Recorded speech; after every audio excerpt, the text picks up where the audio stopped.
신속하게 하는 이유는 시간이 없어서 그렇습니다. 가급적 저는 빠른 시간 내에 인사를 마치고 일을 할 수 있는 체제로 들어가도록 하겠습니다. 한 분은 청년은 전영기 의원으로 지명하겠습니다. 전영기?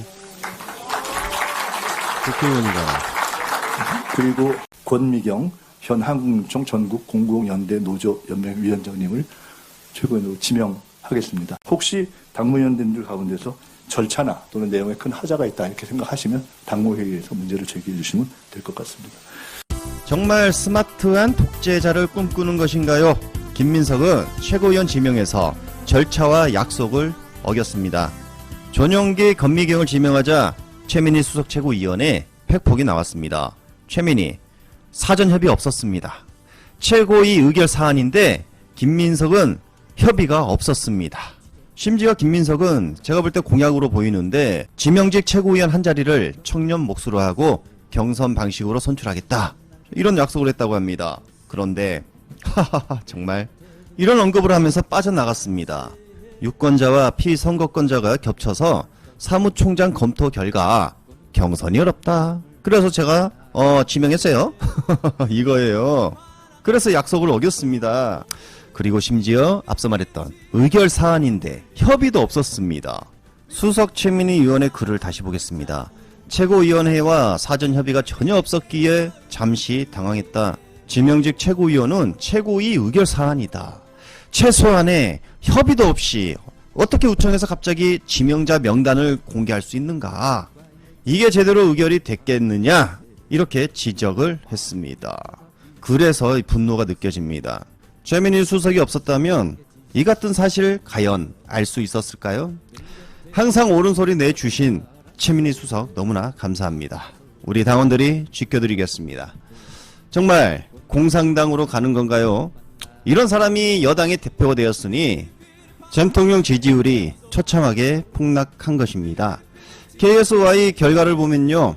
이재명 대통령 지지율 5%포인트 하락하며 42.8% 최저치를 기록했습니다. 부정 결과는 5.7% 폭등하며 52.5%, 마침내 부정이 50%대에 안착했습니다. 이건 무슨 의미일까요? 더구나 김민석 당선 후에 치러진 조사라는 점에서 이 5%포인트 폭락은 정말 뼈 아플 수밖에 없어 보입니다. 알다시피 40%가 무너지면 통계상 다시 오르기가 불가능해 보인다. 전직 대통령들의 통계치가 있습니다. 그래서 40%를 지켜야 된다. 사수해야 된다.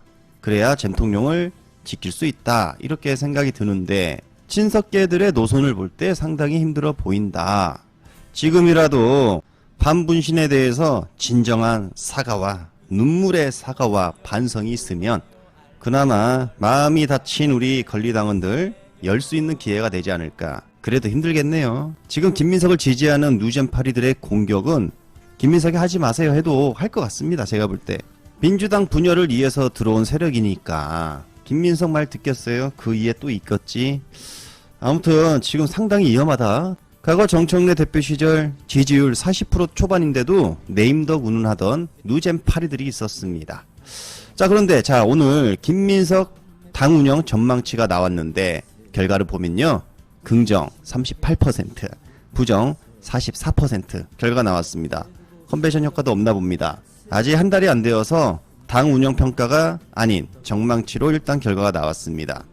자, 여기서 비교를 해보면 누잼파리들의 주장대로라면 김민석은 지금 30%대니까 이거 안전 네임덕 아닙니까?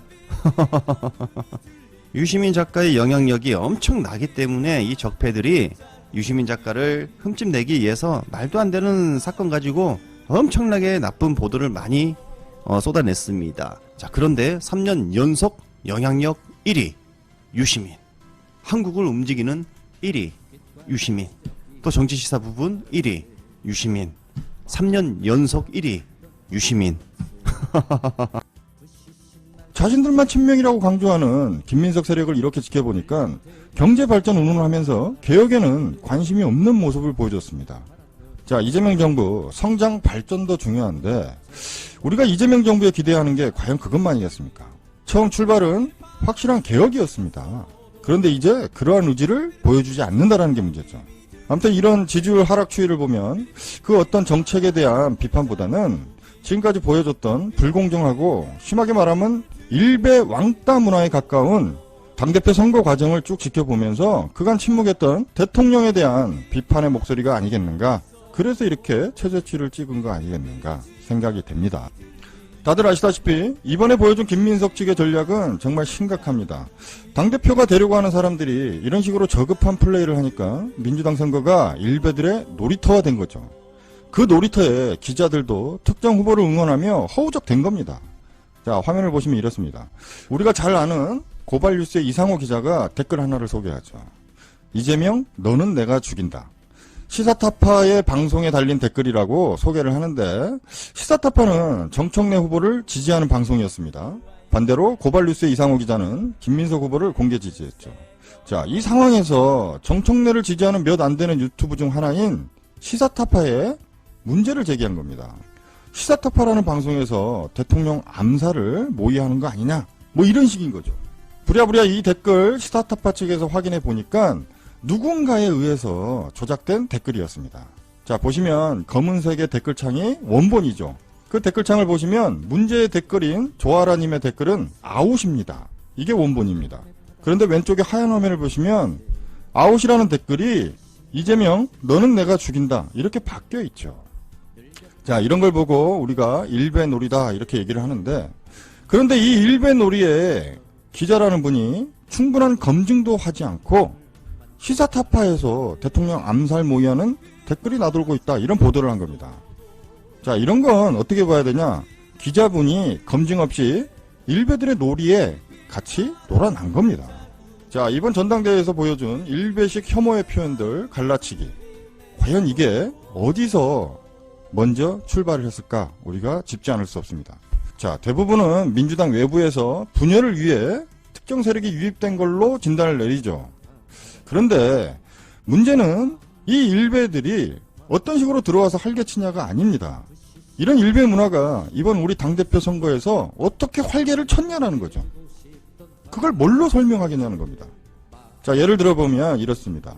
병균이 몸에 침투할 때 우리 몸 중에 가장 약한 곳을 택하죠. 그리고 그 병균이 온몸에 퍼져나가는 과정을 보면 침투 이후에 몸 관리에 부재입니다. 치료를 제때 못해서죠. 우리가 무섭다고 하는 암세포도 조기에 발견하고 치료하면 완치가 가능한 세상입니다.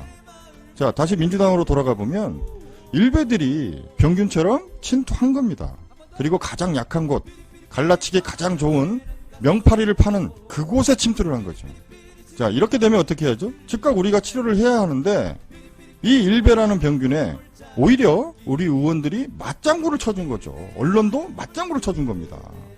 우리 몸의 건강한 곳도 반명으로 몰아가면서 병을 확산시킨 겁니다. 그 결과 이미 많은 당원들이 감염이 된 거죠.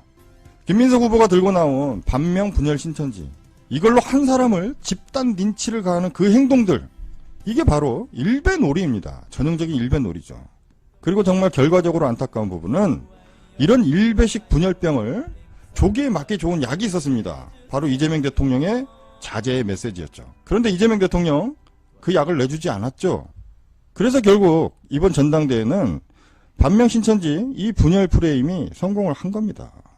처음부터 이재명 대통령이 그런 식으로 더티하게 플레이하지 말라, 이렇게 청와대에서 메시지 하나만 있었어도 오늘의 대통령의 국정 지지율이 이렇게 최저치를 찍었을까 생각이 되죠. 당연히 반등했을 겁니다. 자, 이 국정 지지율 뭐가 그렇게 중요하겠습니까? 정책이 올바르고 가는 길이 반듯하다고 하면 인정받는 거죠. 그런데 중요한 건 지금까지 보여준 정부의 방향을 보면 정말 실망스럽다는 겁니다.